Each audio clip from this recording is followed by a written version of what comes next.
स्वभाव अर्थ पर्याय, विभाव अर्थ पर्याय, स्वभाव द्रव्य व्यंजन पर्याय, विभाव द्रव्य व्यंजन पर्याय, स्वभाव गुण व्यंजन पर्याय, विभाव गुण व्यंजन पर्याय, इन सब का प्रकरण चल रहा है। तो मिथ्यात्व, कषाय, राग द्वेष, पुण्य पाप, ये सब परिणाम जो है वो विभाव अर्थ पर्याय है। अगुण लघु गुण के जो षड्गुण हानि वृद्धि रूप परिणाम है वो स्वभाव अर्थ पर्याय है। उसके बाद स्वभाव विभाव गुण पर्याय, द्रव्य व्यंजन पर्याय जो है वो 4 गति के पर्याय है या 84 लाख योनियाँ है।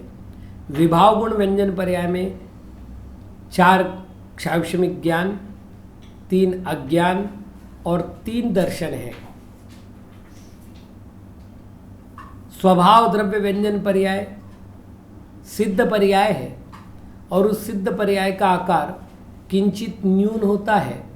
वह किंचित न्यूनता कितनी होती है तो इसके 2 प्रकरण हमने देखे थे, एक पूर्व शरीर से कुछ न्यून और दूसरा त्रिभागहीन।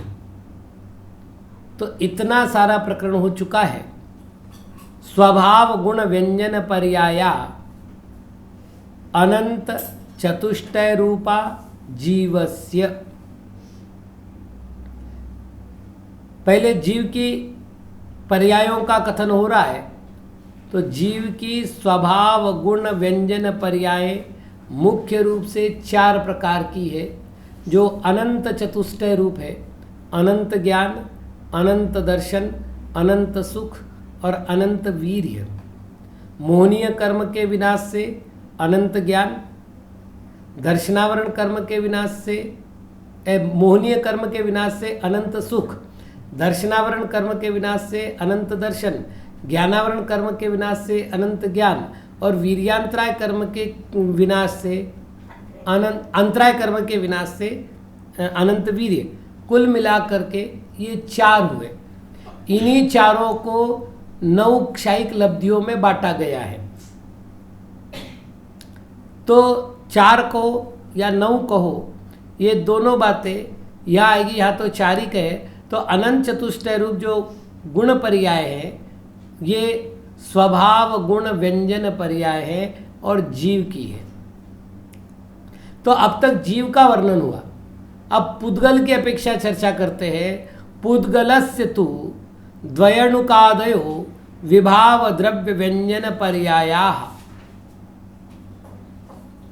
यहाँ पर तू शब्द का अर्थ करना है और द्वयणुकादयो 2 अनुवादी। पुद्गल का सबसे छोटा हिस्सा जिसके 2 विभाग नहीं होते, जिसे कहते अविभागी, उस अविभागी पुद्गल को परमाणु कहते हैं।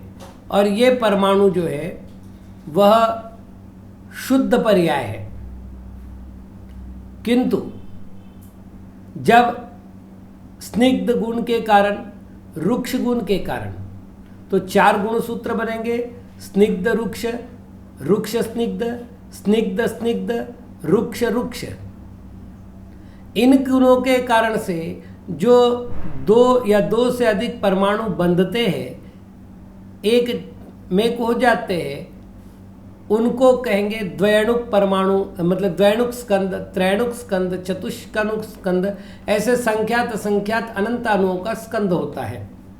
तो द्वयणुक से लेकर के अनंत अणु के स्कंद पर्यंत सबसे बड़ा स्कंद है लोकाकाश प्रमाण स्कंद, जिसको महास्कंद कहा है।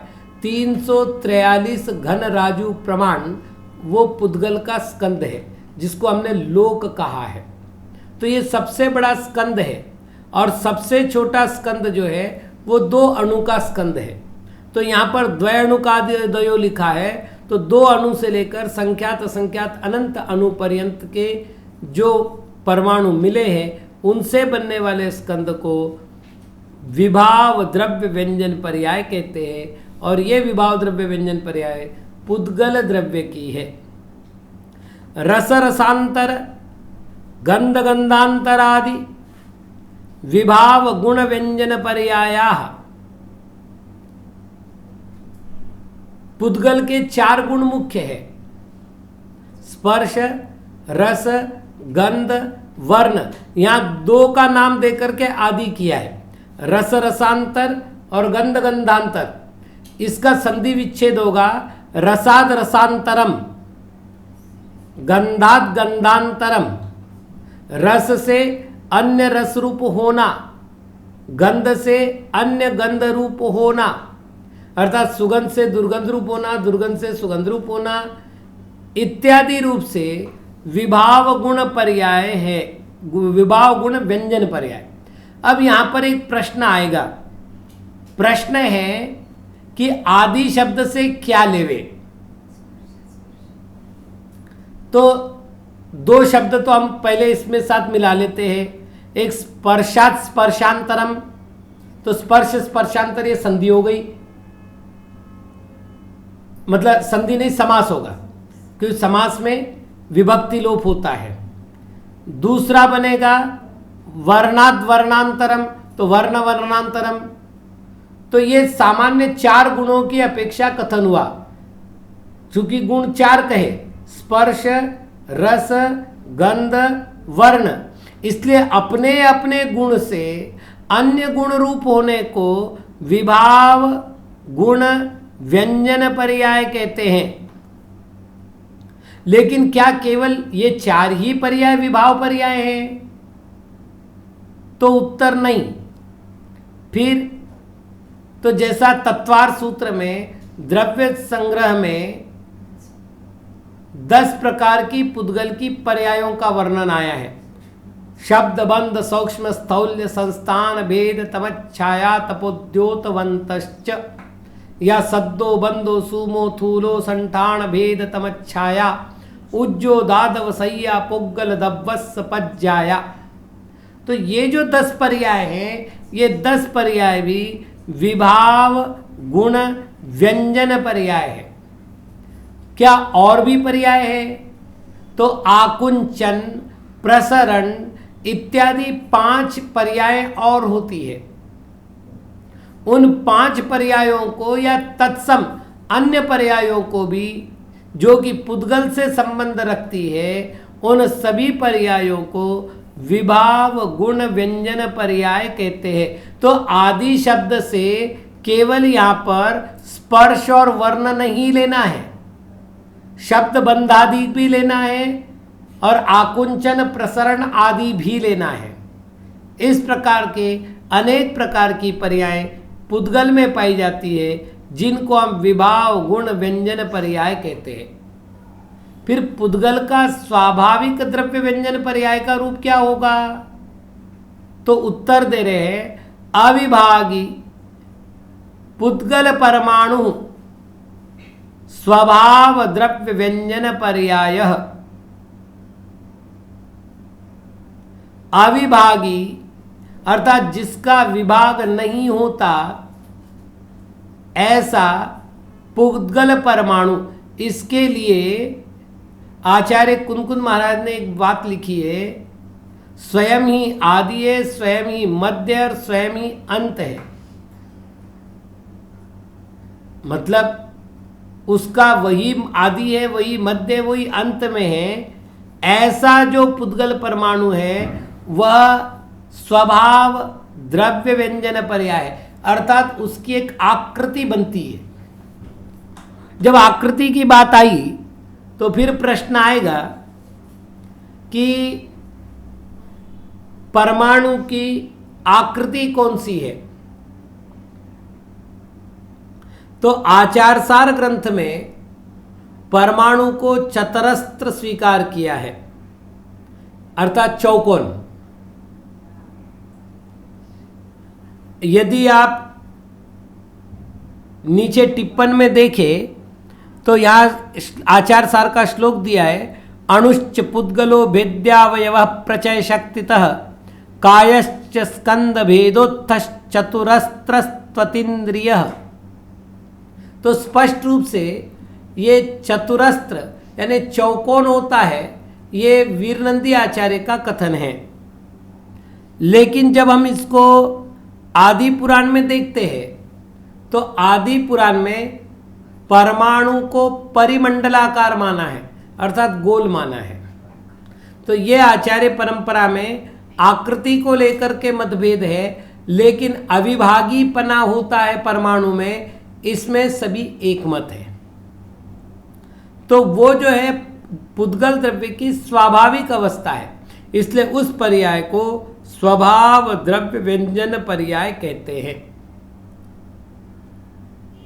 एक छोटी सी जानकारी साथ में दे दूं, पर्याय की परिभाषाओं को लेकर के जैन सिद्धांत प्रवेशिका में जो परिभाषाएं आई हैं वो सारी परिभाषाएं गलत है। हमने विद्वानों से इस विषय में बहुत सी चर्चाएं की, साधुओं से चर्चाएं की। अभी मेरे संघ से जो जैन सिद्धांत प्रवेशिका निकल रही है, हम मूल को परिवर्तन नहीं कर रहे हैं, नीचे टिप्पण में उनकी मूल परिभाषा दे रहे हैं। उन्होंने कहा प्रदेशत्व गुण के विकार को व्यंजन पर्याय कहते हैं, जबकि ऐसा नहीं है। क्योंकि यदि प्रदेशत्व गुण के विकार को व्यंजन पर्याय कहा जाएगा तो फिर रस रसांतर रूप व्यंजन पर्याय नहीं हो पाएगी, क्योंकि प्रदेशत्व गुण का कार्य आकृति निर्माण है, रस रसांतर आकृति निर्माण नहीं होता है। तो ऐसे कई सारे दोष आ जाएंगे, तो सावधानी से उस विषय को भी वहाँ देखना चाहिए और यहाँ से मिलान करके उसका सुधार करना चाहिए। अस्तु, तो परमाणु गोल है, चतुरस्त्र है, ये दो मान्यता है, लेकिन अविभागी है, इसमें निश्चितता है। परमाणु शुद्ध पुद्गल है, अतः वह उसकी स्वाभाविक पर्याय हुई। प्रश्न है स्वभाव गुण व्यंजन पर्याय कौन सी है? तो वर्ण गंध रसैकैका विरुद्ध स्पर्श द्वयम स्वभाव गुण व्यंजन पर्यायाः। अब इसमें एकैक जो है इसको हमको 3 बार लिखना है, अर्थात एक वर्ण, एक गंध, एक रस। यद्यपि एकैक शब्द जो है वो 2 बार है, लेकिन विप्सार्थक जो शब्द होता है वह कई बार प्रयोग में आता है। संस्कृत भाषा में एक शब्द को 2 बार लिखने को विप्सा कहते हैं, और विप्सार्थक जो शब्द होते हैं वो कई बार के लिए आते हैं, जैसे पुनः पुनः, बार बार। तो पुनः पुनः का अर्थ हो गया अनेक बार पुनः। तो यहाँ एकैक शब्द लिखा है, तो यहाँ पर करना है एक वर्ण। तो वर्ण के 5 भेद हैं, सफ़ेद, काला, पीला, लाल और हरा। इनमें से कोई एक वर्ण एक परमाणु में होगा। इसी प्रकार गंध के 2 भेद हैं, सुगंध दुर्गंध। दोनों में से एक तर, अर्थात कोई एक गंध परमाणु में पाया जाएगा। रस 5 है, खट्टा, मीठा, कड़वा, कसायला, चरपरा। इन 5 में से कोई एक रस होगा, इसलिए एकैक लिखा है। यहां तक तो एकैक लिख रहे हैं, लेकिन लिख रहे अविरुद्ध स्पर्श द्वयम, परस्पर विरोध से रहित ऐसे 2 स्पर्श। अब सच्चाई क्या है? स्पर्श के 8 भेद है, लेकिन वस्तुतः 4 तो भेद है और 4 उसके प्रतिपक्षी है।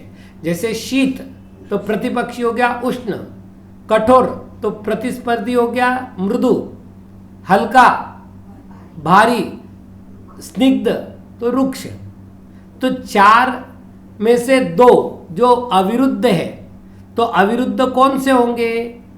तो शीत और रुक्ष इसमें से एक होगा। एक कैसे होगा? या तो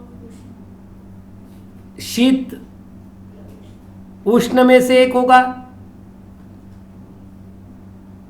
रुक्ष शीत होगा, या उष्ण रुक्ष होगा, उष्ण स्निग्ध होगा। इस तरह 4 करने, मतलब शीत उष्ण में से 1 और स्निग्ध रुक्ष में से 1। अब आपस में गुणसूत्र मिला दो तो 4 गुणसूत्र बनेंगे। तो कुल मिलाकर के एक समय में शीत उष्ण में से 1, स्निग्ध रुक्ष में से 1, ऐसे 2 स्पर्श के गुण पाए जाएंगे। यानी हल्का भारीपना पाया जाना जरूरी नहीं है और कठोर नरम ये पाया जाना जरूरी नहीं है।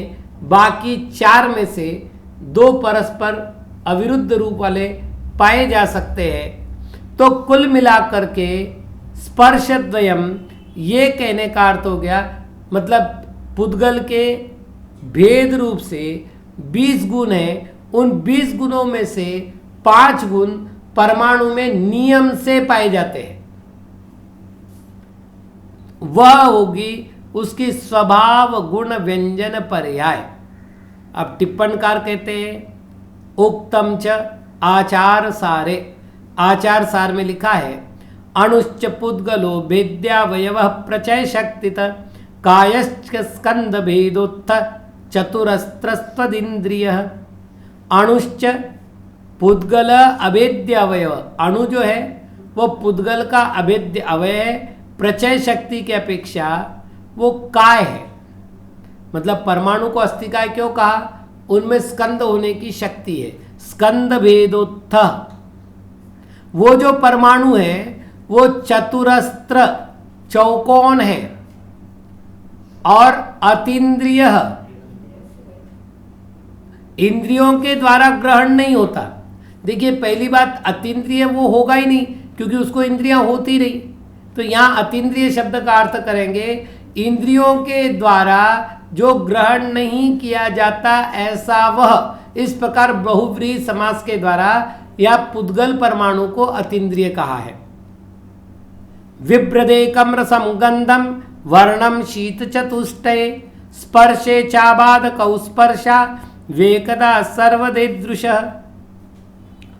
विभ्रत एकम रसम, विभ्रत यानी सुशोभित है, एक रस, एक गंध, एक वर्ण और शीत चतुष्टय स्पर्श जो कि अबाधिक है। वो स्पर्शव एकदा सर्वदृष्टा, स्पर्श जो है वो अबाधक रूप से उसमें पाए जाते हैं। इसको स्पष्ट करते समय टिप्पणकार ने आगे लिखा है अभेद्य अर्थात भेदुम शक्तः, जिसका विभाजन नहीं किया जा सकता, भेद नहीं किया जा सकता।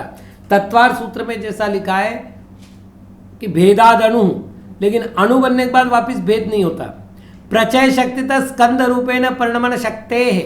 प्रचय शक्ति का अर्थ स्कंद रूप परिणमित होने की शक्ति। स्कंद भेदोत्तर पृथक भावजनितः, स्कंद रूप पृथक रूप से जो उत्पन्न होता है। चतुरस्त्र चतुष्कोण, 4 कोण जिसके हैं उसको चतुरस्त्र कहते हैं। शीत चतुष्टय स्पर्शे अर्थात शीत उष्ण स्निग्ध रुक्ष चतुप्रकारे। शीत उष्ण स्निग्ध और रुक्ष ये 4 प्रकार।